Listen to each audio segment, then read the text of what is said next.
آپ سب نے پڑھ لیا کہ اللہ تعالیٰ نے موسیٰ علیہ السلام اور ہارون علیہ السلام کے ذریعے ان کو نجات دی اور یہ واپس اپنے فلسطین کے ملک میں 40 سال کے بعد پہنچے. اب یہاں آ کر فلسطین پہنچ کر جب ان کو ایک مقام مل گیا، ایک ٹھکانہ مل گیا، اور پھر ان کے اندر اللہ نے کچھ اور نبی بھیجے جن میں خاص طور پر داؤد اور سلیمان علیہ السلام ہیں، تو اس دور میں انہیں انتہائی عروج ملا ان دو پیغمبروں کے دور میں. اور سورۃ سبا میں، سورۃ نمل میں یہ واقعات ملتے ہیں. سلیمان علیہ السلام نے ہیکل تعمیر کیا، یعنی فلسطین میں یروشلم میں ہیکل تعمیر کیا. یہاں تورات کی تختیاں رکھی گئیں. اب ان کے پاس کتاب بھی ہے، مرکز بھی ہے. اب یہ جم گئے وہاں آ کر. صحرا سے پلی ہوئی نکلی ہوئی قوم، اس میں سے جو اچھے لوگ تھے انہوں نے آ کر یہاں ایک مرکز بنایا اور ان کو ایک سٹیبلٹی نصیب ہوئی. سارے آس پاس کے علاقے سے لوگ آ کر وہاں پر عبادت بھی کرتے ہیکل میں اور کتاب بھی پڑھتے. تو جب تک یہ اچھے حال میں رہے، یہ تقریباً 100 سال کا دور ہے جب ان کو عروج ملا. پھر اس کے بعد کیا ہوا کہ ان کے آپس میں اختلاف شروع ہو گئے، آپس کی لڑائیاں شروع ہو گئی، آپس میں ٹکرانے لگے. اب کسی باہر کی قوم سے مقابلہ نہیں تھا تو آپس میں مقابلے شروع ہو گئے. لہذا ان کی جو ریاست تھی وہ 2 حصوں میں بٹ گئی، شمالی اور جنوبی، نارتھ ساؤتھ. شمالی ریاست کا نام اسرائیل تھا اور جنوبی کا نام جوڈا تھا. ٹھیک ہے. اب آپ خود سوچیں کہ جب ایک ہی دین کے لوگ آپس میں اس طرح بٹ جائیں تو پھر ان کے درمیان کہاں سے ترقی ہو سکتی ہے اور کہاں سے وہ آگے بڑھ سکتے ہیں. بہرحال اب ان کی خرابیوں کی وجہ سے باہر کی قوموں نے آ کے ان پہ حملے کیے. سب سے پہلا حملہ ان پر 8ویں صدی قبل مسیح میں ہوا، یعنی 8 BC میں، اور یہ بہت زبردست قسم کا حملہ تھا. آشوریوں نے ان پہ حملہ کیا اور اس وقت جنوبی ریاست جوڈا میں جو ہیکل سلمانی تھا اور جو تختیاں تھی تورات کی وہ محفوظ رہ گئیں، ان کو نقصان نہیں ہوا. لیکن انہوں نے کوئی سبق نہیں لیا اس سے. ان کے فسادات کا سلسلہ جاری رہا، اللہ کی نافرمانی کا اور غلط کاموں کا. تو 200 سال کے بعد پھر ایک اور حملہ ہوا بیبیلونینز کی طرف سے 6 صدی قبل مسیح میں. اور عراق کے لوگ، یعنی عراق کے بیبیلونینز جو تھے، انہوں نے جب حملہ کیا تو ہیکل تباہ کر دیا، مرکز ختم، سونے کی قیمتی چیزیں اکھاڑ کے لے گئے، کتابیں جلا دی گئیں، تورات ناپید ہو گئی، برن کر دی گئی. بنی اسرائیل غلام بنائے گئے، سخت ذلیل کیے گئے. ان کی مرکزیت ختم ہو گئی، نہ مرکز رہا نہ کتاب رہی. اب آپ سوچ سکتے ہیں کہ ان کا حال کیا ہوگا. تو اس عرصے کو جس میں یہ ہوا، انتشار کا زمانہ کہتے ہیں. ڈائسپورا کا لفظ اس کے لیے استعمال ہوتا ہے، یعنی انتشار کا دور. پھر 5ویں صدی قبل مسیح میں پرشین حکومت نے ان کی مدد کی اور انہیں نجات دلائی بیبیلونین سے، کیونکہ پرشینز اور بیبیلونینز کی آپس میں نہیں بنتی تھی. لہذا پرشین اپنے کچھ مفادات کی خاطر ان کے ساتھ مل گئے اور ان کو آزاد کروایا. اسرائیل انہیں واپس ملا، دوبارہ ہیکل تعمیر ہوا. حضرت عزیر علیہ السلام اس وقت ان کے بیچ میں بھیجے گئے. انہوں نے اپنے حافظے سے تورات کو دوبارہ لکھا. اس سے پہلے جلا دی گئی تھی، نہیں تھی ان کے پاس. تو یہ موسیٰ علیہ السلام کے تقریباً 800 سال بعد دوبارہ تورات لکھی گئی. حضرت عزیر علیہ السلام نے لکھوائی تھی. تو اس سے یہ ہے کہ چونکہ وہ پیغمبر تھے لہذا ان کو دوبارہ کتاب مل گئی ایک طرح سے.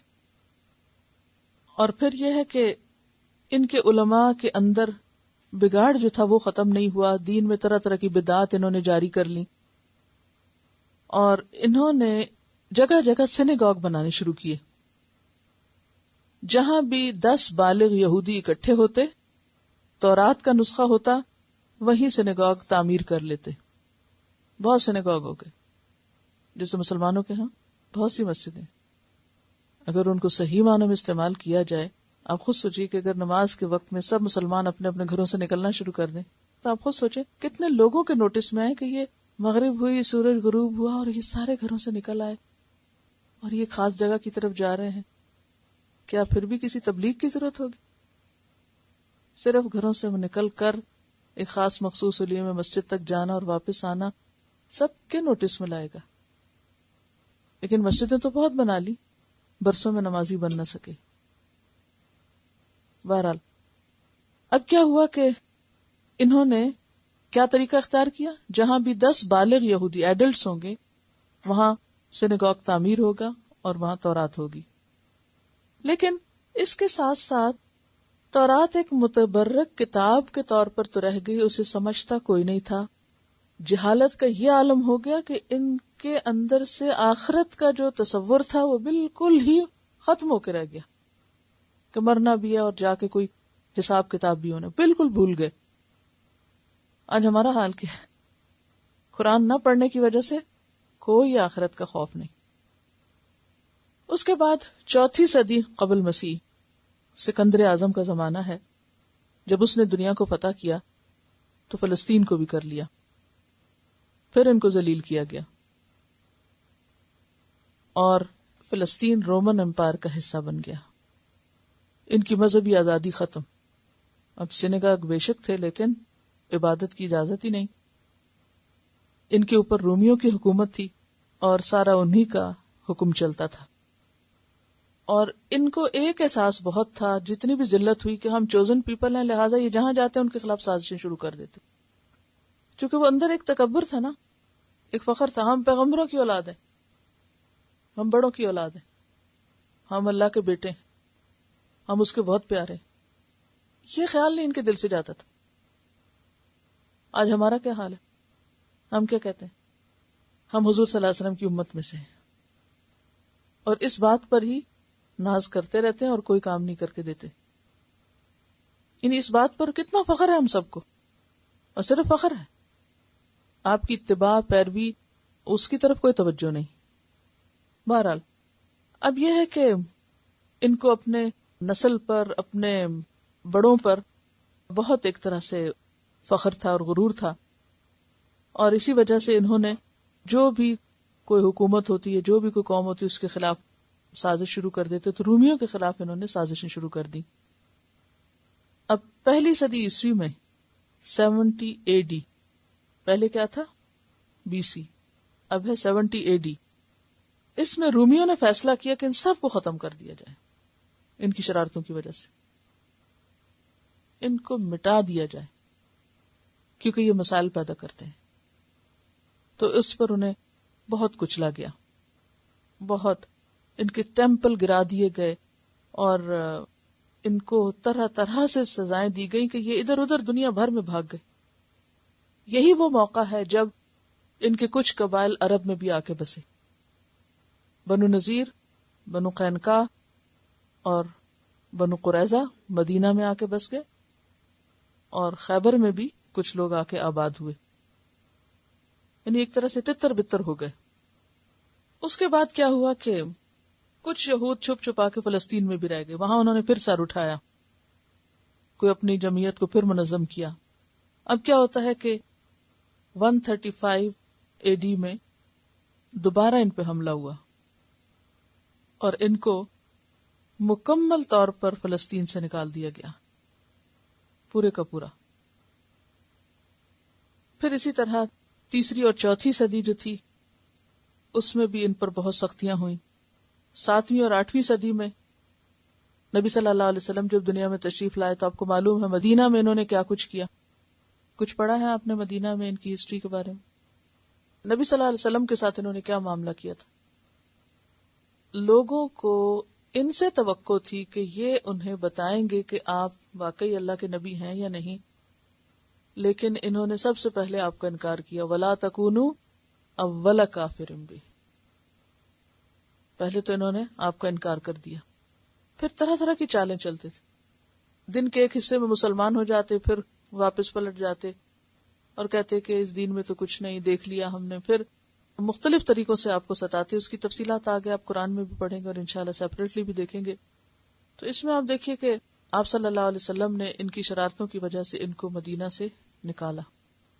بنو قینقاع کے محلے میں ایک مسلمان عورت کو بہت بے آبرو کیا گیا، پھر اس کے نتیجے میں ان پر مصیبت آئی. پھر جنگ خندق کے موقع پر یا جنگ احزاب کے موقع پر بنو قریظہ نے بہت خلاف ورزی کی اور دھوکہ بازی کی کہ مسلمانوں کے خلاف باہر سے آنے والوں کا ساتھ دیا اور ان کی جاسوسی کی، جس کی بنا پر ان کے مردوں کو ختم کیا گیا. پھر خیبر میں یہ لوگ جا کے جمع ہوئے، وہاں سے پھر انہوں نے اسی طرح کی کچھ سازشیں شروع کر دی. بالآخر آپ صلی اللہ علیہ وسلم نے خیبر پہ حملہ کیا، اس کو فتح کر لیا اور ان کے اوپر جزیہ عائد کیا. پھر اس کے بعد یہ ہے کہ حضرت عمر کے زمانے میں پھر ان کی مزید سازشیں شروع ہوئی، تو انہوں نے ان کو سب کو نکال کے شام کی طرف کر دیا، یعنی عرب کے علاقے کو ان سے بالکل خالی کر دیا گیا. اب آپ دیکھیں کہ اس پر بہت لے دے ہوتی ہے کہ مسلمانوں نے ان کے ساتھ بہت ظلم کیا یا ایسا ہوا، لیکن ہم دیکھتے ہیں کہ اس سے پچھلی ہسٹری اگر آپ کو معلوم ہو تو رومیوں نے اور باقی قوموں نے ان کے ساتھ، بیبلونینز نے، آشورینز نے، یعنی کوئی قوم ہے جنہوں نے ان کے ساتھ زیادتی نہ کی ہو، تو صرف مسلمانوں پر یہ الزام کیوں؟ یہاں میں صرف اس لیے تھوڑا سا تبصرہ ساتھ کر رہی ہوں کہ آپ کو تھوڑا دماغ بھی کھلے کہ دنیا میں جو کچھ بھی ہوا وہ سارا نزلہ آ کے کس پہ گرتا ہے؟ مسلمانوں پر اور حضور صلی اللہ علیہ وسلم پر، کہ آپ نے بنو قریظہ کے ساتھ یہ کیا تھا. آپ پڑھتے رہے ہوں گے اس طرح کی باتیں، اور بعض اوقات مسلمان بچے بہت پریشان ہوتے ہیں کہ اچھا ہمارے پروفٹ نے جو اتنے مہربان تھے انہوں نے ان کے ساتھ ایسا سلوک کیا، اور اس سے پھر بہت سی اور چیزیں ذہنوں میں شک و شبہ ڈالتی ہیں اسلام کے خلاف. تو یہ اس وقت ہوتا ہے کہ جب ہمیں ان کی پوری ہسٹری کا ایک اندازہ نہیں ہوتا کہ اور قوموں نے ان کے ساتھ ایسا کیوں کیا اور انہوں نے کیوں کیا. یعنی مسلمانوں نے تو کیا، انہوں نے کیوں کیا، وہاں ان کا کیا قصور تھا. بہرحال اس کے بعد ہم دیکھتے ہیں کہ 11ویں صدی عیسوی یہود و نصارہ کے درمیان آپس میں بہت ٹھن گئی، اور یہود کا دعویٰ تھا کہ انہوں نے عیسیٰ علیہ السلام کو پھانسی دی ہے، اور نصارہ اس بات کو نہیں مانتے تھے، اور آپس میں ان کی ٹھن گئی. یہود کہتے تھے کہ ہم نے پھانسی دی ہے، اور اس بات پر جو نصارہ کا غصہ ہے وہ بہت بھڑک اٹھا، اور آپس میں ایک طرح سے جنگیں شروع ہو گئی. جو صلیبی جنگیں بیسیکلی یہ ان دونوں کے بیچ میں شروع ہوئی تھی ابتدا میں، اور ان جنگوں میں یعنی 1096 میں جرمنی اور فرانس میں یہود کا قتل عام ہوا، یعنی 11ویں صدی میں. پھر 1290 میں یعنی 1290 میں انگلینڈ سے نکالے گئے. کئی مرتبہ فرانس میں ان کے داخلے پہ پابندی لگائی گئی. پھر اسی طرح 1394 میں مکمل طور پر فرانس کو یہود سے خالی کیا گیا. 1394 یعنی 14ویں صدی میں. پھر 14ویں صدی آتی ہے اور اسپین میں ان کے خلاف بہت سے مقدمات ہوئے. اس پیریڈ کو انکوزیشن کا دور کہا جاتا ہے. پہلا ڈائسپورا تھا یعنی انتشار کا دور، اور یہاں اب آ کر انکوزیشن کا دور شروع ہوا، اور اسپین میں ایسی عدالتیں قائم ہوئیں جن میں ان کے خلاف فیصلے کیے گئے ان عدالتوں میں، اور اسپین کو بھی ان سے ایک طرح سے خالی کیا گیا. 15ویں صدی میں جب مسلمان اسپین میں بہت مغلوب ہو گئے، آپ کو معلوم ہے جب تک مسلمان اسپین میں تھے انہوں نے ان کو وہاں پر تحفظ دیا ہوا تھا، اور ان کے زیر کارکردگی یہ بہت عہدوں پر بھی تھے اور بہت پنپے بھی. لیکن 15ویں صدی میں آپ کو معلوم ہے کہ خود اسپین میں مسلمانوں کا ڈاؤن فال ہوا، اور مکمل طور پر اسپین جو تھا وہ عیسائیوں کے تحت آ گیا. اور ان کا حکم کیا تھا کہ اسپین میں صرف وہ رہ سکتا ہے جو عیسائی ہے، اور اسی وجہ سے مسلمانوں کو بھی وہاں سے مار نکالا گیا. یا تو لوگ عیسائی ہو گئے یا پھر یہ کہ وہاں سے نکال دیے گئے. اسی طرح یہود میں سے بھی کچھ لوگ بظاہر عیسائی بن گئے اور جو نہیں بنے ان سب کو وہاں سے نکال دیا گیا. اس کے بعد یہ ہے کہ اسپین کے قریب ایک اور ملک ہے پرتگال یعنی پورچوگیز. وہاں بھی اسپین کی حکومت نے ان پر بھی دباؤ ڈالا، اور 1498 میں پرتگال سے بھی نکال دیے گئے. 1492 میں اسپین سے نکلے، اور 1498 میں پرتگال سے نکالے گئے. اور مدینہ سے نکالنا تو سب کو پتا ہے، لیکن انگلینڈ سے نکالنا، فرانس سے نکالنا، اسپین سے نکالنا، پرتگال سے نکالا جانا، یہ لوگوں کو نہیں پتا. بہرحال اس کے بعد یہ ہوا کہ بہت سے لوگ تو وہاں سے نکل گئے. اس کے بعد 1917 میں جو رشین کمیونسٹ انقلاب آیا، ریولوشن آیا، اس میں ہزاروں کی تعداد میں یہود کو قتل کیا گیا. یعنی رشیا کا جو انقلاب تھا اس میں بھی. اس کے بعد تیسرا دور آتا ہے جس کو ہولوکاسٹ کا دور کہا جاتا ہے، اور یہ 20ویں صدی کے شروع میں 1933 میں جرمن میں ہٹلر نے ان کو نوکریوں سے نکال دیا. تعلیمی اداروں میں داخلے پہ پابندی، یعنی اسکولوں میں داخلہ نہیں دیا جاتا تھا ان کو. ان کی جاگیریں اور ان کی پراپرٹی، لینڈ، اس کو ضبط کیا گیا. اور بالآخر 6 ملین جیوز کو گیس چیمبرز میں جمع کر کے گیس کے ذریعے مارا گیا اور پھر فرنسز میں جلایا گیا. اور پھر اس ہولوکاسٹ نے مشرقی اور وسطی یورپ یعنی ایسٹرن اور سینٹرل یورپ میں ان کی ساری کمیونٹیز کو مکمل طور پہ تباہ کیا. ان کے وہ تعلیمی اور مذہبی ادارے جو 1000 سال سے ان علاقوں میں قائم تھے ان کو بند کر دیا گیا. اور پھر ان کے جو مہاجرین تھے، ان کو جو قریب کے یورپین کنٹریز سے وہ بھی قبول نہیں کر رہے تھے. تو نازی ہولوکاسٹ جو تھا اس کا بنیادی مقصد کیا تھا کہ یورپ کو مکمل طور پر جیوز سے پاک کر دیا جائے، کوئی بھی وہاں نہ رہے. اور پھر دیگر جو اٹلی، ہنگری، رومانیا، ان علاقوں کے لوگوں نے بھی اس پر اتفاق کیا اور ہٹلر کے کام کی کوئی بھی تردید نہیں کی، جس کا مطلب یہ تھا کہ ہم بھی اس پہ راضی ہیں جو تم ان کے ساتھ کرو. اب چونکہ اتنی زیادہ ذلت اور خواری اور پستی مسلسل ہو رہی تھی، تو اسی دوران ان کے کچھ لوگوں کے دل میں یہ خیال پیدا ہوا کہ آخر ہمارے اوپر یہ مصیبتیں کیوں آ رہی ہیں اور ہمیں سنبھلنا چاہیے، جس کے نتیجے میں ان کے اندر پھر کچھ تحریکیں اٹھنے لگی، جس میں ان کی جو خاص طور پر صہیونیت یا زیونزم ہے اس تحریک نے جنم لیا. 20 جون یعنی 20 جون 1942 میں 15 نازیوں نے طے کیا کہ تمام یہودیوں کو مشرقی یورپ کے کیمپوں سے نکالا جائے اور ان سے سخت مشقت کرائی جائے، انہیں اتنی کم خوراک دی جائے کہ یہ خود ہی مر جائیں، اور جب یہ مر جاتے تھے تو ان کے لباس، زیورات اور اینکیں تک بھی ان سے چھین لی جاتی تھی، یعنی وہ سب لے جاتے تھے نازی. تو اس طرح جب ان کے اوپر اتنا زیادہ تشدد ہوا کہ یعنی ایک طرح سے ان کی جینوسائیڈ ہوئی، اور اس وقت ان کے اندر یہ خیال پیدا ہوا کہ آخر اس کی وجہ کیا ہے، اور انہوں نے سنبھلنا شروع کیا اور اپنے اندر اصلاحی تحریکیں شروع کی، اور نتیجتاً یہ منظم ہوئے، اکٹھے ہوئے، اور پھر 1897 میں یہ صہیونیت کی تحریک جو ہے وہ شروع ہوئی ہے. اور اس تحریک کا مقصد کیا تھا کہ دنیا میں یہود کا کہیں کوئی گھر ہونا چاہیے، کوئی جگہ، کوئی علاقہ، کوئی انڈیپینڈنٹ اسٹیٹ ہونی چاہیے، اور اگر یہ نہیں ہوئی تو بالکل دنیا سے مٹ جائیں گے، ختم ہو جائیں گے. کیونکہ جہاں جاتے تھے نکالے جاتے تھے، جہاں جاتے تھے مارے جاتے تھے. اب انہوں نے انڈیپینڈنٹ اسٹیٹ کے لیے کوشش کی. اس کے لیے انہوں نے یروشلم کے علاقے میں زمینیں خریدنا شروع کی اور یونیورسٹی اور ہاسپٹل بنایا. اس کی تفصیل پھر کسی وقت آپ کے سامنے رکھوں گی کہ اس میں انہوں نے کتنی محنت کی کہ اس یونیورسٹی میں سال کے 12 مہینے میں ایک بھی چھٹی نہیں کرتے تھے.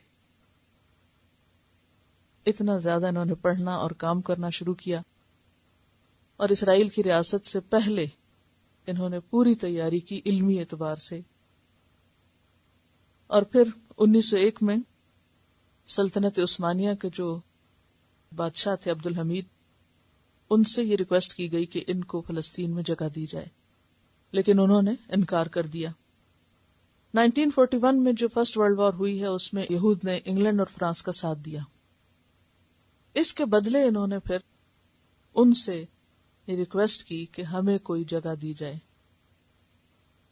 اب ویسے تو ممکن نہیں تھا بہرحال ترکوں اور عربوں کو لڑایا گیا، سلطنت عثمانیہ کا خاتمہ ہوا، اور پھر بالفور معاہدے کے ذریعے فلسطین میں ان کو انڈیپینڈنٹ اسٹیٹ دی گئی 1948 میں،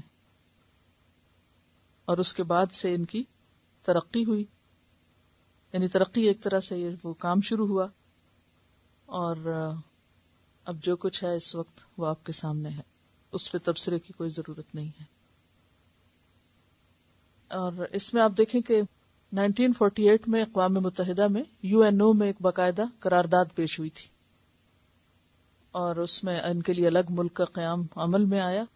جو ووٹنگ ہوئی تھی اس میں 3 ووٹ کم ہو رہے تھے، تو زبردستی کچھ افریقن کنٹریز اور فار ایسٹ کے ممالک سے کچھ ووٹ دلوا کے ان کی تحریک یعنی زیونسٹ تحریک کو کامیاب کرایا گیا، تو اس کے نتیجے میں ان کو یہ ملک ملا 12۔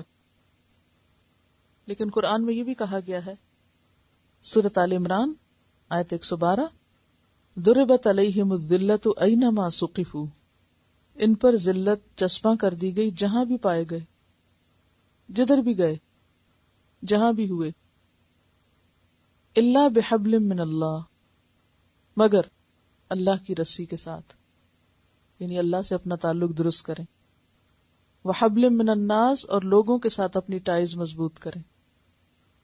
تو قرآن نے ان کو یہ کلو دیا کہ اس مصیبت سے نکلنے کے 2 طریقے ہیں، ایک تو اپنا ریلیجس ریوائول یعنی اللہ سے تعلق مضبوط، اور دوسرا لوگوں سے تعلق درست۔ اب اس کے نتیجے میں آپ دیکھیں کہ ان کی جو ہیبرو لینگویج تھی ڈیڈ لینگویجز میں سے شمار ہوتی تھی، اس کو انہوں نے دوبارہ سے ریوائیو کیا، یعنی زبان کو زندہ کیا، لوگوں نے اس کو پڑھنا شروع کیا، اور اب ان کی سرکاری زبان ہے وہاں کی، ان کی سلطنت کی۔ پھر اس کے بعد آپ دیکھیں کہ جہاں تک مذہبی چیزیں ہیں تو ان میں سے بھی بہت سی چیزیں انہوں نے ریئلائز کی، اور اپنے طریقوں پر آپ دیکھیں کہ اب جہاں بھی یہ لوگ ہوتے ہیں اپنے خاص لباس میں، اپنے خاص طریقوں میں، اگرچہ ساری شریعت نہیں بھی لیکن جو ہیں وہ ہیں۔ اور اس کے ساتھ یہ ہے کہ تعلیم کے شعبے میں سخت محنت انہوں نے کی ہے۔ عبرانیہ یونیورسٹی جو ہے اسرائیل میں، اس کے اندر جو کام ہوتا ہے کس طرح ہوتا ہے، اگر آپ پڑھیں تو صرف سر جھکا لیں کہ ہم کیا کر رہے ہیں اور ہمارے بچے کیا کر رہے ہیں۔